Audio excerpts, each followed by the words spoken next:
special guest you're all here to see is here. Legendary cool ghoul from New York, John Zacherley. One quick note. Next week's movie, as promised, from Spain, Frankenstein's Bloody Terror with Paul Naschy. You may want to come out for that. And this week's poster giveaway, since we don't have a She-Demons poster, is a Dodd favorite, Dr. Butcher. Now, we're going to put Grace on the sidelines tonight as far as drawing the number is, and we'll have our special guest come up here and pick the winning number. I just have to say for 1 second, of all the guests we've had here, this guy has got to be one of my favorites. I have earliest memories of having the hell walloped out of me by my mother for staying up so late to watch him on TV. And well, without any further ado, the star of Shock Theater, Chiller Theater, and anything else, John Zacherley.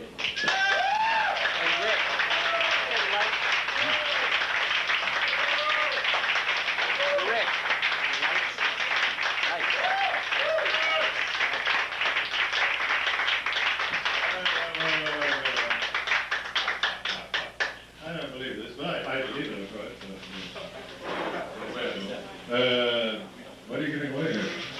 Poster for Dr. Butcher, a medical deviant. Well, that sounds very appropriate, by the way. Are we supposed to do this right away? I mean, the world needs more deviants. All the deviants shouldn't be in the White House, you know. I'll get your own number. Okay. You remember She-Demons? She-Demons. She lives in my neighborhood, my wife. I can't read the number here, but it's probably you can. You can't read it. 9455. 9455. Is that it? 9455. If you can read your own number in the darkness. No? Who got it? I wish I could turn into something here. Nobody's here? 9455. Maybe they're in the men's room, the ladies' room, are they?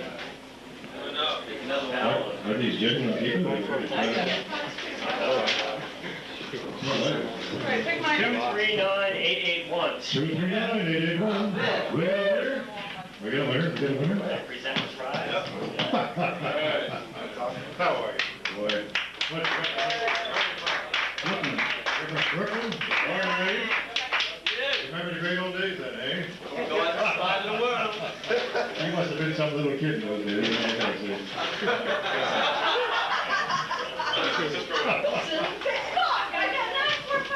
Gee, a nice guy here from Philadelphia just gave me a copy of a show I did with Dick Clark in 1958. I didn't know anything like that existed anymore. Jack, where you been? Where have I been? Really?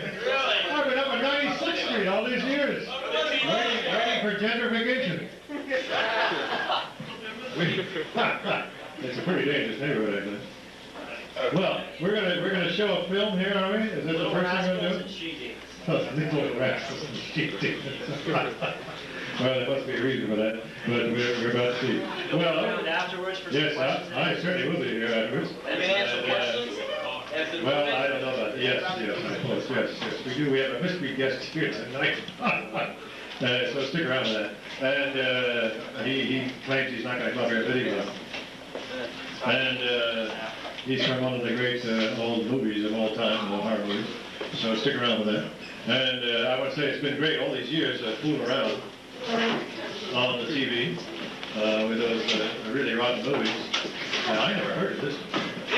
You showed it back. Where do you find these movies? It's the mutant Nazi women. Mutant Nazi women? They're the best kind. I mean, if there's no mutants around, well, you know, you just stay home and play with yourself. That's all. Well,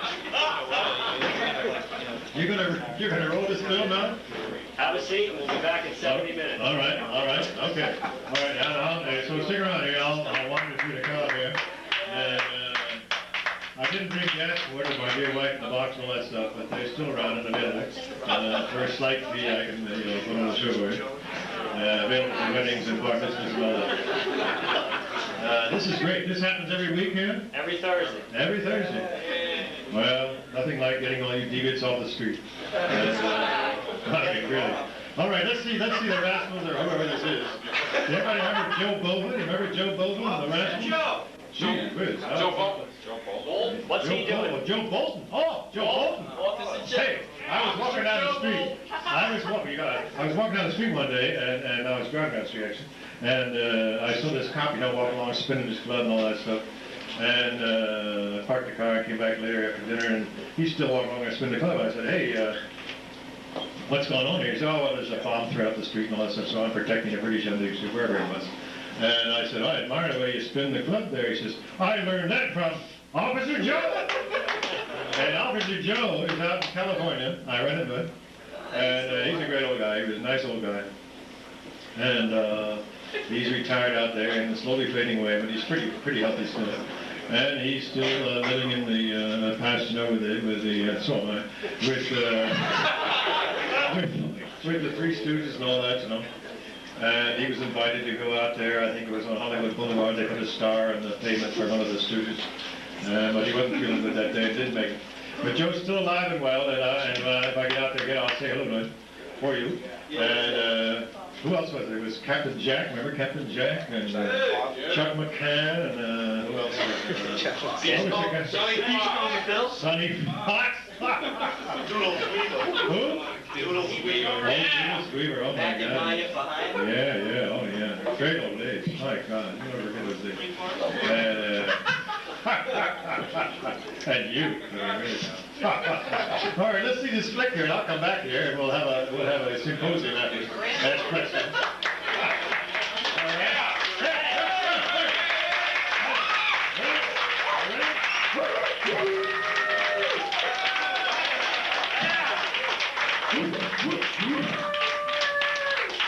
Boy, I need to practice that. All right. Watch out for your necks. I'll be drifting around in the dark here. I'll just out of the way. There we go. Let's do it.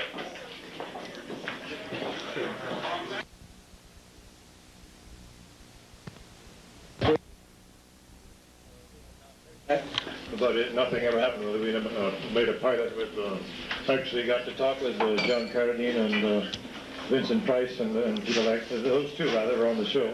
For what? It was called, what was it called? Crazy Nights, but I don't think anyone will ever see it. It didn't make it. Was it a TV movie or? A TV series, they hoped, but it never got beyond the pilot stage. I've never seen it. I just found the other day someone who does have a copy of it, so I guess I need to see it someday. But those days were really great, I must say. People have asked, huh? Did you show this one? Yes, this was on Channel 11, as I recall. I recognized the large, the lady with the, she looked familiar to me. And of course, when the lady ripped her eyes off, I knew I'd seen it before. The old lady with a bad face there. I have an old friend of mine here tonight here, who was actually in one of these movies. And he came here reluctantly because he didn't know. I gave him a free meal and thought he might make it, keep him happy. So he's probably come up here, Claire. Maybe you'll recognize him, maybe you won't. Who knows? But there's a big cheer here for a man you don't even know. This man actually, there's several people here from out of town, and he's one of them. Though he lives here most of his life, he's sleeping away his life. Private joke. There's Mr. Earl Rowe here. Turn around so you see how handsome you are. Yes. Now, back in the old days, I'm going to tell you a story here.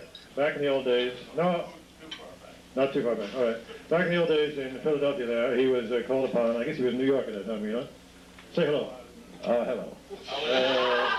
He was called to go down to Philadelphia and be in a movie, and it turned out to be put on by some people who were born-again people, who made their money making religious films for Billy Graham, people like that, right?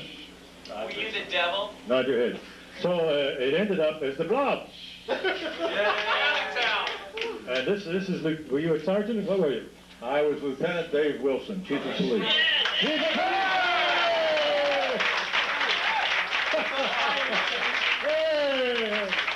I teased him about this, but old cops get a little... Don't play with it, okay, all right.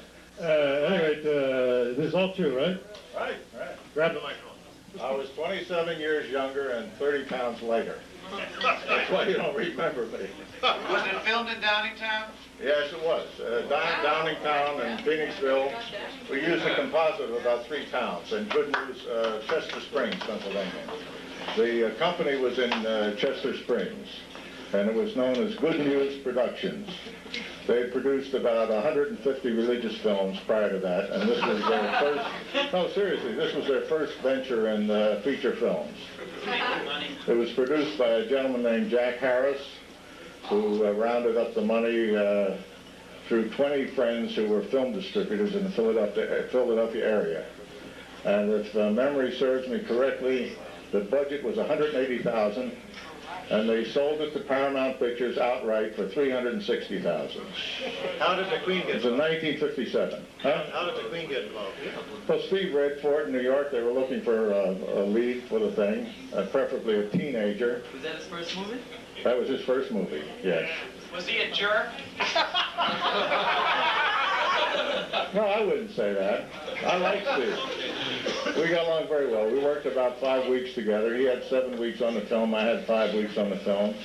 He was kind of crazy. He liked, fast cars. He had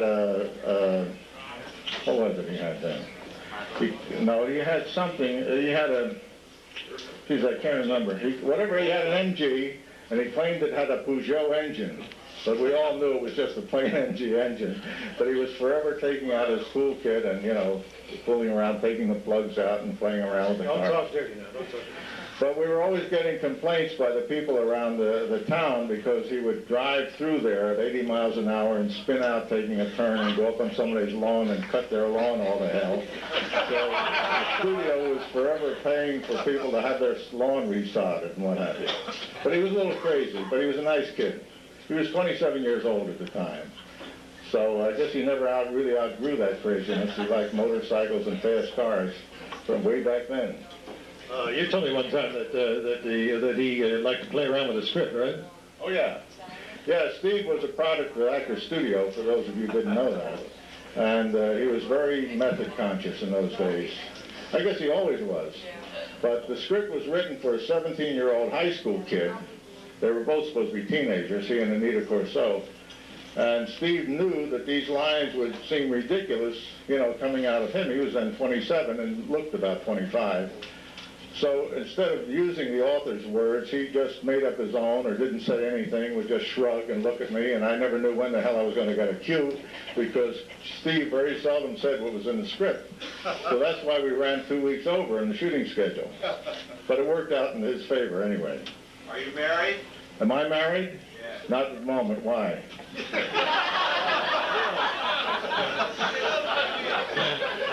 I'm not open to any offers here. How about you, Zacherley? Huh? You married? No, I'm not married either, Ed. We're not going steady.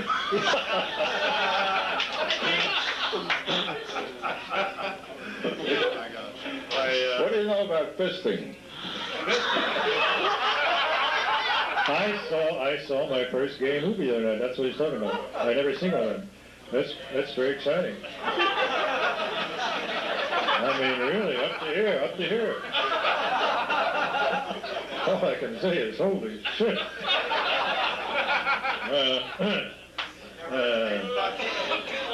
What?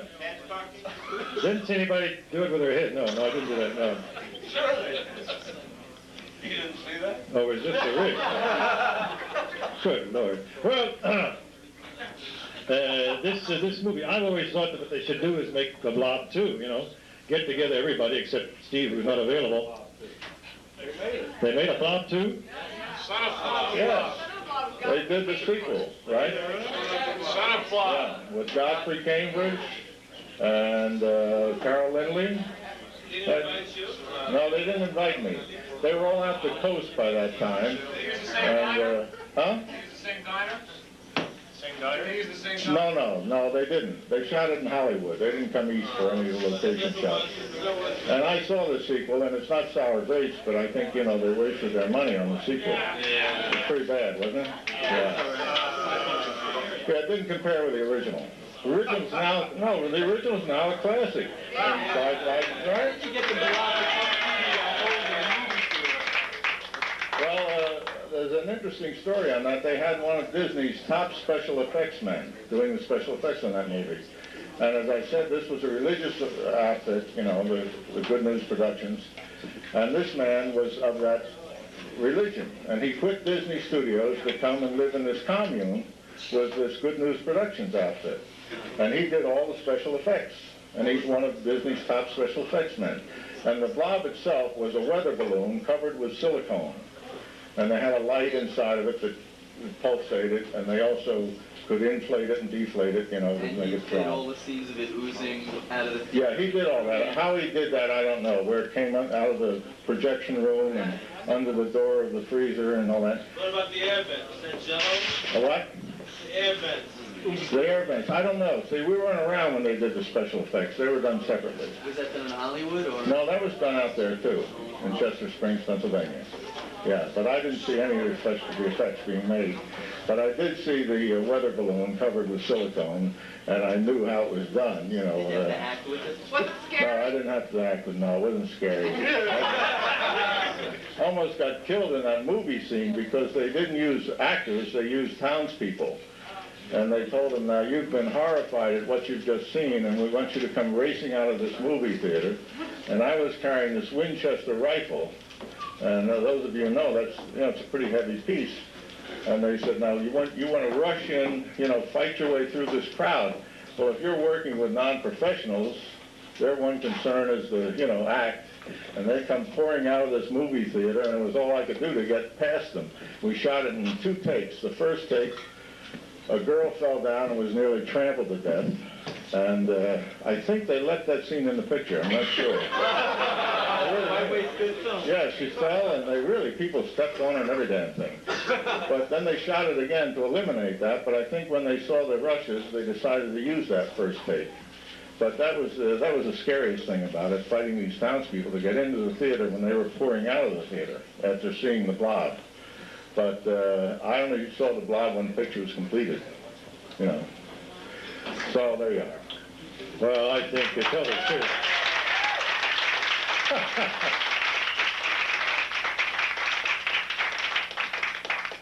He's an original too, actually. I'll tell you about that some other time.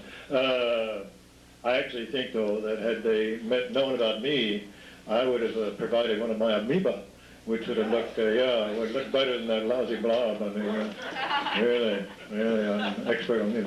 Also, I'm very sorry to say that I never got the chance to play around with that movie. I don't know why that was. When did it finally get on TV? Any idea? On TV? I don't know. It was made in 1957, the summer of 57, and was released approximately 1 year later, 1958.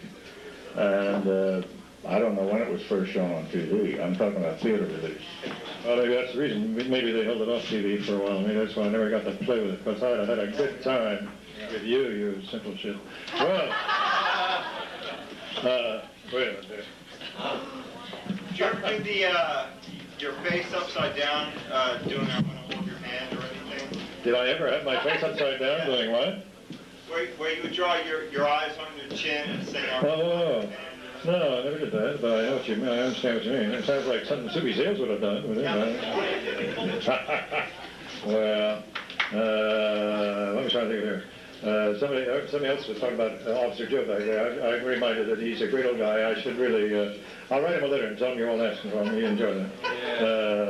He says he's got a big bronze Buddha about this big. And he sits and stares at it. He says, I'd like to sit and stare at that. I don't know what that means. But... Whatever happened to Sandy Becker? Sandy Becker. I ran into him out on Montauk Point about 6 years ago. I don't know whether he's still around or what. Then I think I saw him on a telephone maybe a few years after that. But I haven't heard from him since. He was a clever guy. He was funny. A lot of great stuff, really. They were strange old days, those afternoon shows, you know, with Sandy Becker and Chuck McCann and all, and showing the cartoons and doing all their crazy stuff. And it's not on anymore. No, I never was on every day. But they used to have those children's shows, and it was a big money-making thing for the television stations because they had all those toy commercials, you know, and candy commercials and stuff, you know, rot your rotten teeth. Well. Anyway, Chuck McCann is in fine shape, and of course you see him doing the old Laurel and Hardy things with the Amcor wiper blades and all. And he's in quite a few movies now and again, commercials and so on. Did you program the Chiller Theater? Chiller Theater, what about it? Did you program it? No, they just gave us films. Now, I was at Channel 7. I had done it for a year in New York, Philadelphia. Then I came up here in New York, and they had nobody up here being a master of ceremonies, whatever that was I was supposed to be. So I used the same movies over again. Then I went to Channel 9, and they had a bunch of movies like Godzilla, I think, and King Kong and all. But they wouldn't let me mess around with them. I was a little annoyed at that. I got Mighty Joe Young finally. And then a bunch of really bad movies. And then Channel 11 had Chiller Theater with this film and the 50-Foot Woman and all that. That's on video this month. What's what? The Attack of the 50-Foot Woman's out Oh, on it's video on? this Oh, month. is it really? Key video. Well. You people come here all the time, do you? You like these all the time? Yeah. Very good. I'm going to see this. Tell them about your experience with the plastic play dolls. Inflatable doll. Oh yeah, that was about 4 years ago. A friend of mine in New Jersey was trying to start the MTV. Didn't call it that, but he was trying to start music video, and I was kind of thinking of ideas. I went over there to help him and do some intermission stuff, you know, and that stuff. No movies. No, he had live bands. That's what he had, live music, and a lot of craziness. And so I thought, well. I never knew about these things when I was doing the show years before that. So I went down to 42nd Street and got one of those inflatable dolls, you know? And I thought I'd operate on this doll. Yeah, something. I don't know what I was going to do. I had plans to do it. So I was messing around. I had to put a little bra and panties on her, did I? No, I guess I didn't. That was probably the problem. I had...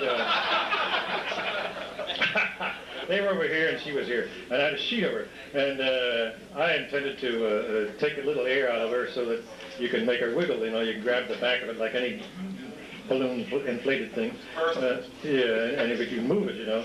I was all planning to do that, but I started off with she's on the operating table there. I lift the sheet off, you know, pick her up, and unbeknownst to me, the camera, there were two cameras working at the time, and the one camera had a very close-up shot of her private area.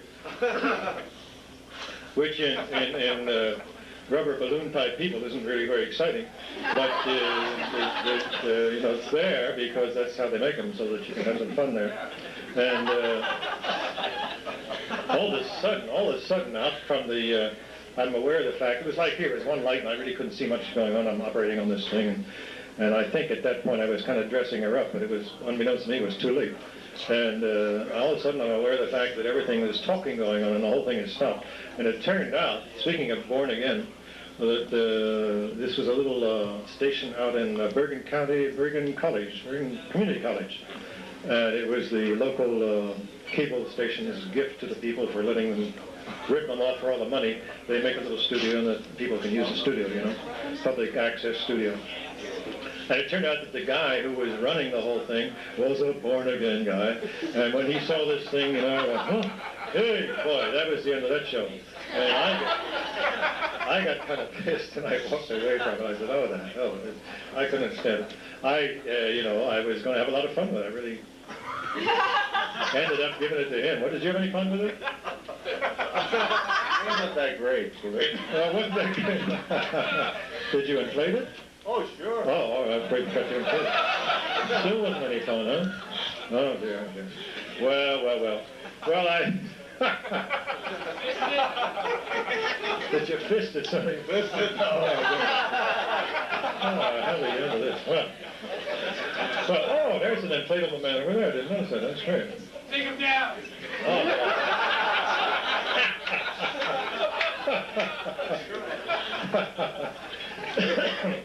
Well, what's next week's movie? Frankenstein's Bloody Terror. My God, I never heard of that. Frankenstein. Hammer production? No, it's a Spanish movie. Frankenstein's not in it.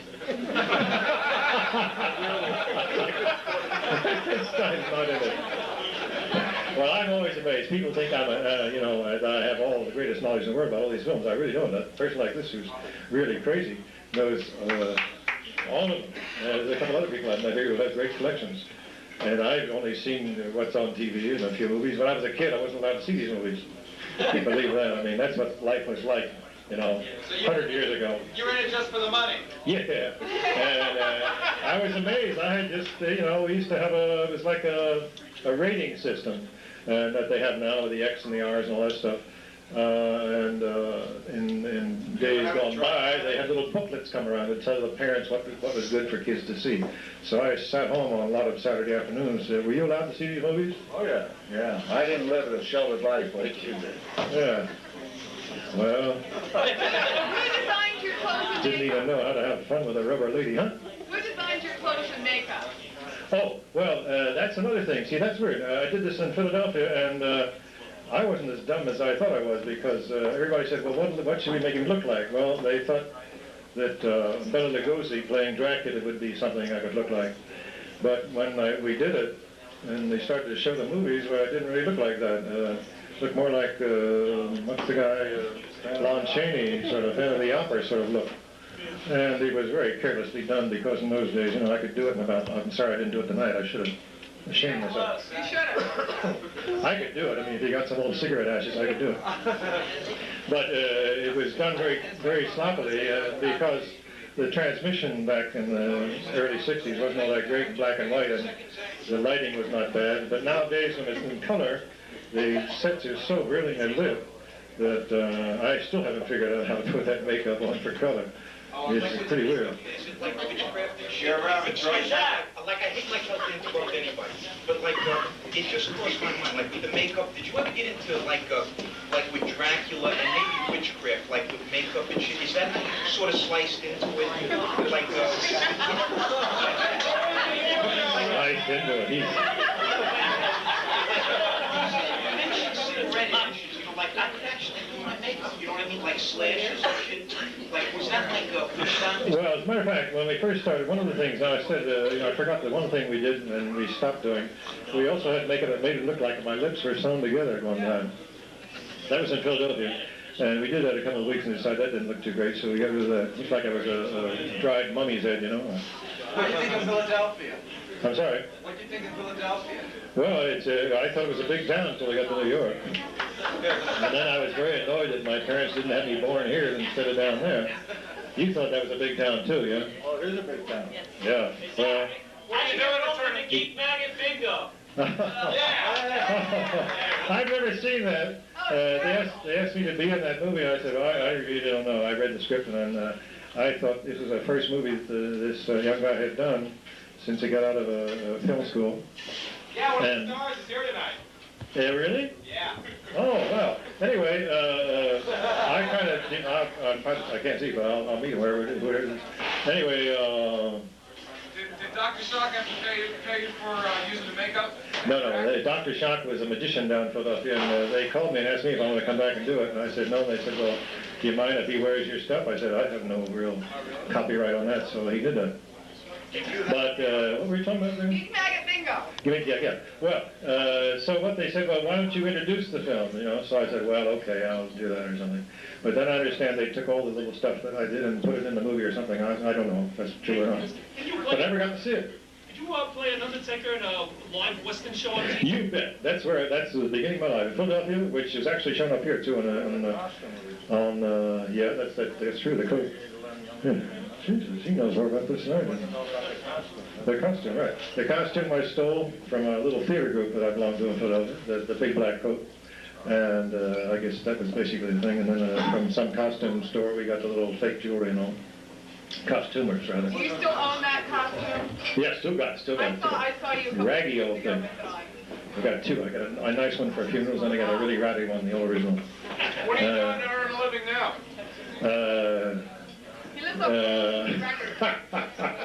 Anything that comes along. You ever meet Elvira? Yes, I've met Elvira. And she was really neat. And she said, she said, I heard so much about you and what you used to do. Of course, she says, I've got two things you didn't have. It's true, and she does, too. But she's a very nifty little lady, and she comes out of an improv group and is very quick, with the repartee. And I guess being very successful.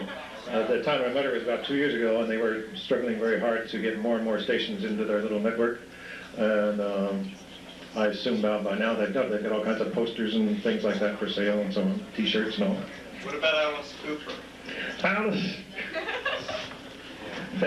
Yeah, I remember introducing Alice Cooper at Town Hall. I guess the first concert they did here. And he was great. He was a big fan. And Frank Zappa also. We had a lot of fun when we get around him, as you can imagine. They were great days. I enjoyed that. Now, I came out of that movie thing and went into that dancing show in New Jersey, that mad thing called Disco Team, which very few people got to see because the sets were not set for ultra high frequencies, but they are now. Anyway, from that I got into rock and roll, and that's where I met all these great people like Keith Boone and all that. Cheap, right? Huh? Cheap, right? I can't quite hear. You'll do anything. You bet. Oh, God.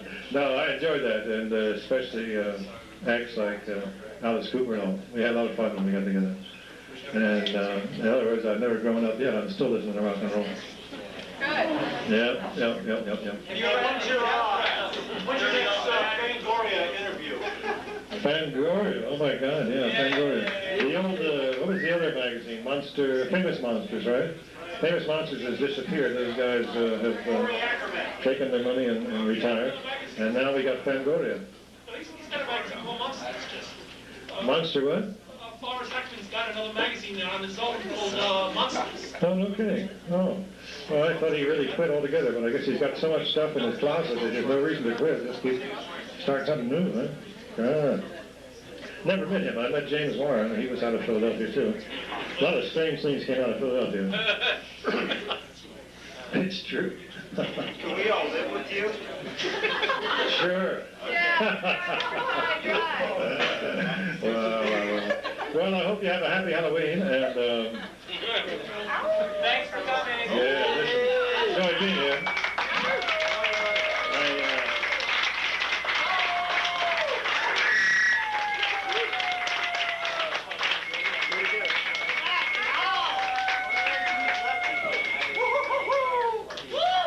I used to say, Philadelphia, good night, whatever you are.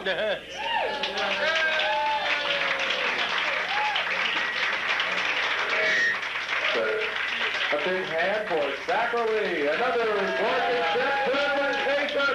Thank you, Police Zacherley, for making our evening so rich. Don't go away, hang out at the bar, there's no place else to go. Our fabulous DJ, Paul Blank, will play the hottest tune. But not too loud. I do family histories with mine. Have a lot of fun. It's good though. It's a good one. I've done a few. What kind is this? What make is it? I don't know. Bricks. I'm the cameraman. One thing I don't have is a damn case. Stop it, sucker. Thanks again. I really appreciate it. You have a second? Sure.